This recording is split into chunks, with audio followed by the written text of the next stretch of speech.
Last week, I visited the 8th annual Charleston International Film Festival. I had the opportunity to interview Tom Clark of the South Carolina Film Commission and Brian Peacher, who's co founder of the festival. Let's get right into it and take a listen. This is your 8th year, correct? How is the film festival? How has it progressed for you guys? And what are your plans in the future? We're really stoked. We're at the Charleston Music Hall now for all 5 days. The venue holds about 1,000 people, and basically we showcase feature shorts, docs, and animations from the U.S. and around the world. Sometimes people think, hey, International Film Festival, it's all foreign films, but the U.S. is a part of the international community. And so we like to showcase works of art, and film is art, including many films from the Indie Grants program here that the South Carolina Film Commission helps put on. And I'll relay into Tom here more about the Indie Grants program. Can you tell me a little bit about the Indie Grants program? When was that started, and what is the mission? Well, we started Indie Grants in about 2007, and what it does is it supports local filmmakers. It's a grant program through the Film Commission that helps filmmakers make their programs. We showed 2 tonight here. We've been a partner with these guys for, well, I guess the whole time. Actually, we've been this film festival just keeps catching its stride more and more and more every year. To have a total anchor location is really I think a really big deal. I think it's going to be great, and the fact that you changed, is this going to be a surprise? You're going to stay in November? They changed to November this year? Yeah, so we have been in the spring, but this is the first time we changed to the fall. And here at the Charleston Music Hall for all 5 days, we do lots of great workshops. We had a camera drone workshop today. We had a free principles of animation, virtual production. We also have a screenplay competition where live actors read portions of screenplays and kind of bring the script to life. Awards gala and opening ceremony here. So basically, without screenwriters and filmmakers, just another facet and to the great culture here in Charleston, the arts culture, and film is art. So. Yeah, and I've talked to a few people that are not filmmakers that just showed up by accident at the film festival. Have been really blown away by what it's really something for everybody here. Well, this is Yexter Media's first year covering film festivals, and so we covered the Atlanta Film Festival. And I noticed that yours is very different in that it covered a lot of different films that we haven't seen in a lot of the festivals. I felt like Atlanta kind of mirrored a lot of the other festivals, but you guys had some new and different things, and a lot of your programs were free.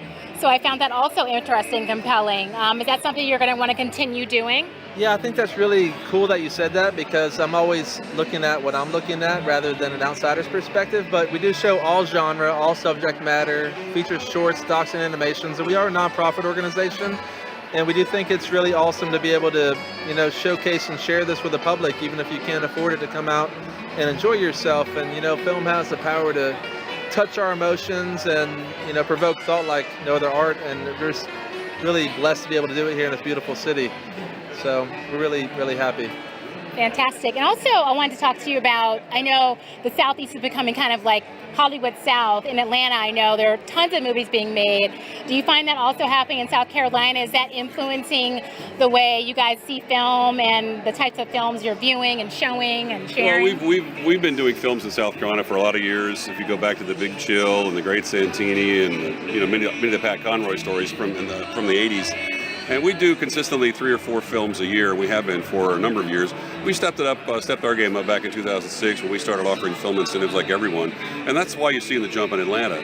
Atlanta's going to give about $350 to $400 million to Hollywood this year to get them to come to Atlanta to make films. So if you pay them, they will come.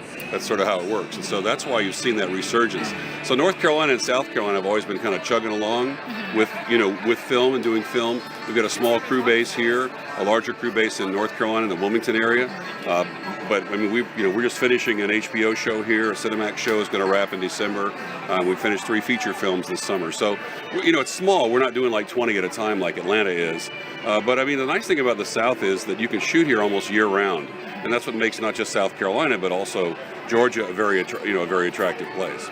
I'm hearing that a lot from all the different filmmakers, that the South offers a lot of different venues. Like, it's kind of, you can pretend it's this or that, especially with the old historic buildings and things. Do you find that's also a draw? Yeah, well, Dear John, for example, which is a Nicholas Sparks movie, shot here, and they shot everything within 30 miles. And they shot Africa, Kosovo. I mean, so we're able to do that. The only thing we really don't have is a big a big suburban area like Atlanta does. We don't have the skyscrapers, but it's the same in North Carolina as well. And that's what you do. It's all trickery, as you know, in film. But I mean that's what it's all about. But we've had a very versatile, very diverse location. Plus, you can shoot in December, January, February here, which is a really big deal for people. You know what's really funny? Sorry, I don't mean to cut you off, but you know what Tom said? Hey, we don't have the skyscrapers here. Lots of shows that I see on TV.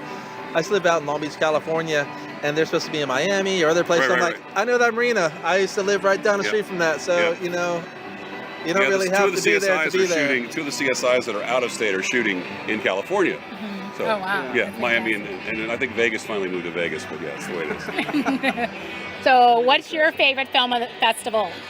Oh, wow. So The Wannabe was a Martin Scorsese executive produced film with Vincent Piazza and Patricia Arquette. It was That's a blockbuster cast there. Yeah, it's really great acting, and I really love good acting. I mean, really, it takes everyone to pull a film together, but it was kind of a mobster film, but one-off. It wasn't like your basic, Godfather, but It wasn't Goodfellas. It wasn't Goodfellas. You just have to see it for yourself, but I was really impressed with it and the acting in general. Vincent Piazza was awesome. Fantastic. So. And what was your favorite? Well, I think they had 3 really good features this year, feature-length films. My heart is with short films. It always has been. I was a documentarian and also a TV producer for years, but short films is where we are.